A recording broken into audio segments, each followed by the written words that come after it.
꿈을 기록해 보겠습니다.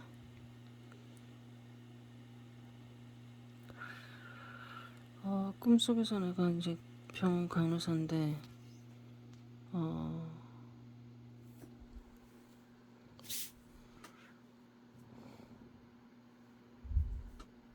넓은 병원인데,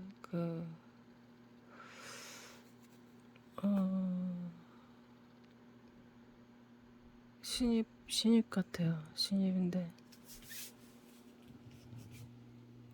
신입 간호사인데, 그냥 통합적인 일을 지금 업무를 보고 있다가, 남자 상관이 나를 부르더니, 이제는 이제 병동으로 가서 일을 할 수 있겠냐고 그래요. 그런데 저기 혈관 주사 넣는 거를 잘 해야 되니까 그거를 여기 일단 자기 오는 환자마다 여러 번 한번 해보라고 그렇게 얘기를 합니다.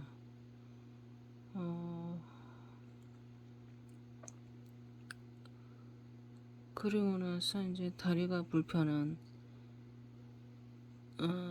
그러니까 목발을 짚고 있는 어떤 여성을 따라서 내가 이동을 하는데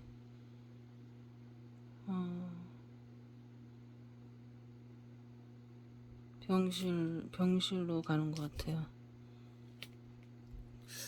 그래서 이 여성이 다리가 불편하니까 내가 이제 눈치를 보는 거야. 엘리베이터로 이동할 것인가, 에스컬레이터로 이동할 것인가. 이렇게 눈치를 보고 있는데 엘리베이터는 아닌 것 같더라고요. 그 에스컬레이터로 이동을 하는가 이렇게 생각했는데 어느 순간 병실로 와 있고 그 여성은 없고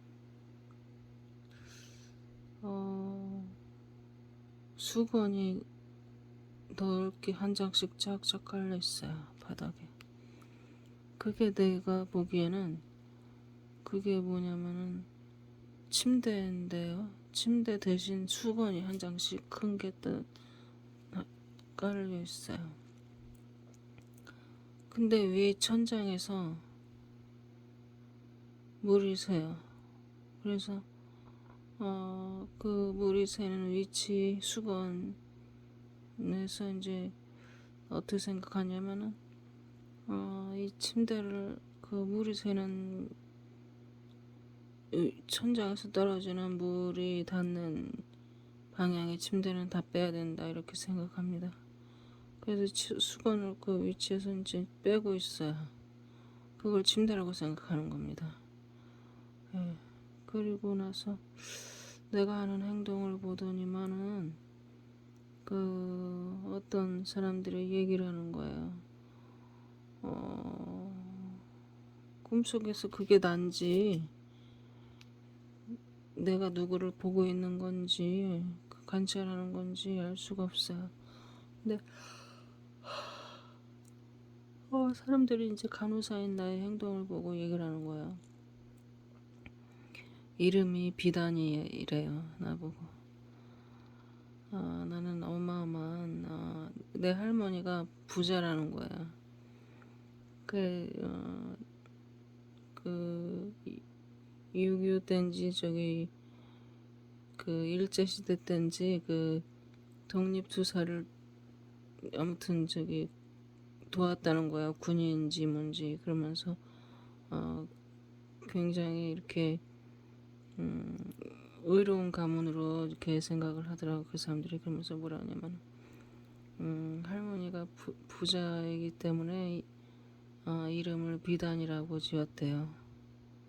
예, 그렇지 않으면 저런 이름을 어떻게 지을 수가 있겠냐 이렇게 얘기를 합니다. 네. 정확하게 기억이 안 나요. 무슨 스토리를 가지고 있는 이름인지. 아무튼 그 가문에는 굉장히 그 정의로우면서도 어떤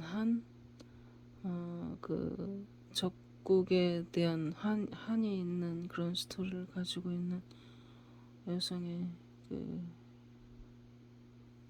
가문의 이야기가 있습니다.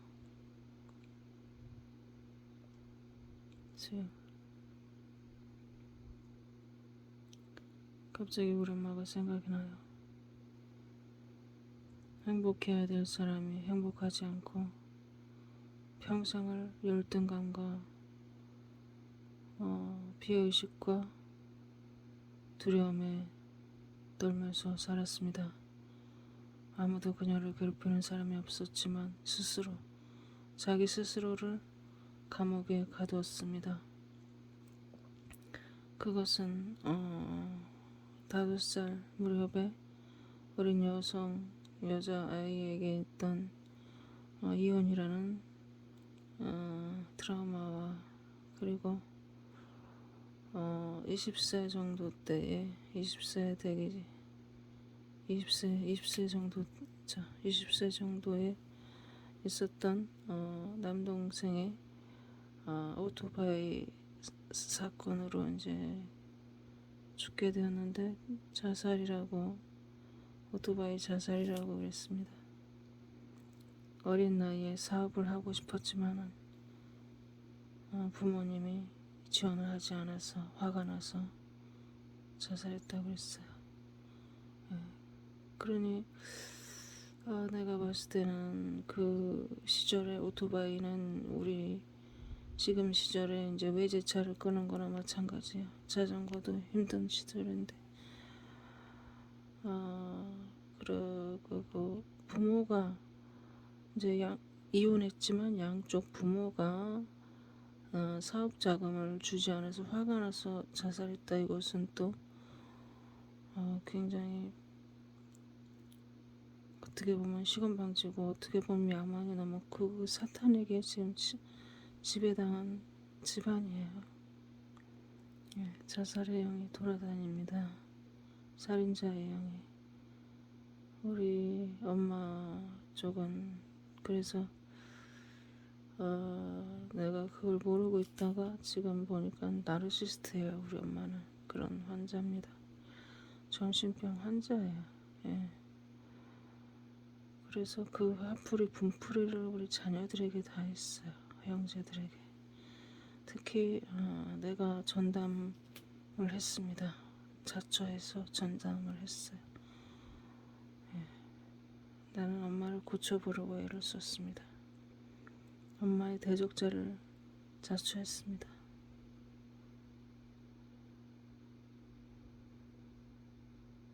엄마는 내가 강하다는 걸 알고 있었어요.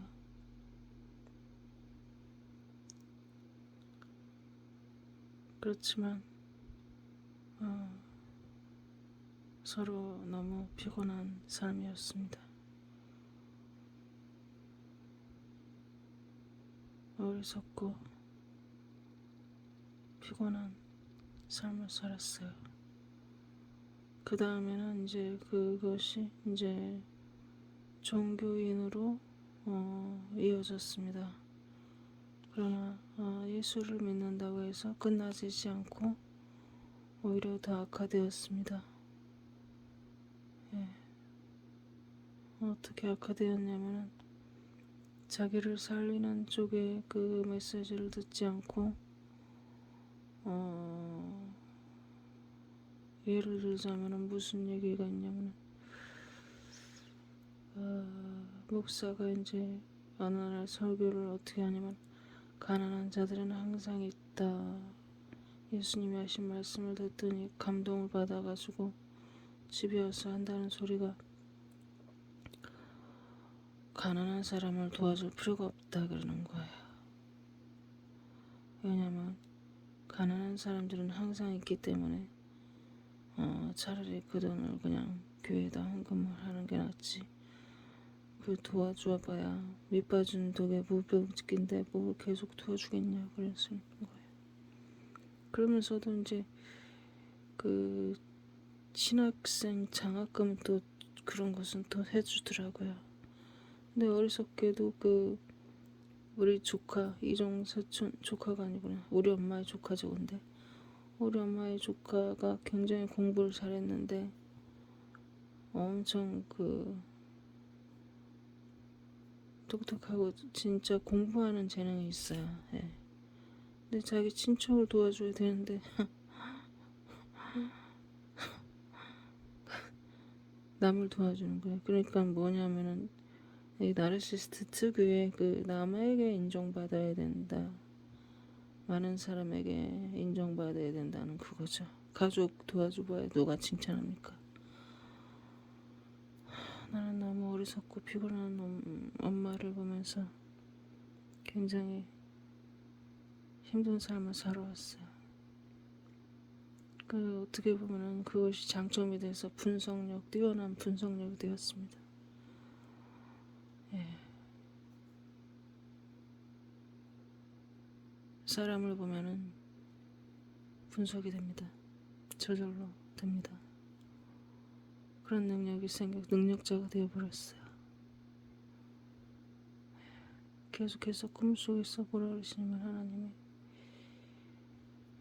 우리 그 양가 우리 아버님과 어머님의 양가 집안의 조상 때의 그 부유가 그것이 있다. 그거를 자꾸 말을 하세요. 예, 부유가 있다. 너의 유업에 부어질 것이다. 부유가 있다. 이거예요. 그것을 어떻게 내가 당겨오는 것인지는 알 수가 없습니다. 전 세계를 싸고도 남을 부여를 주시옵시오. 예수 이름으로 기도합니다.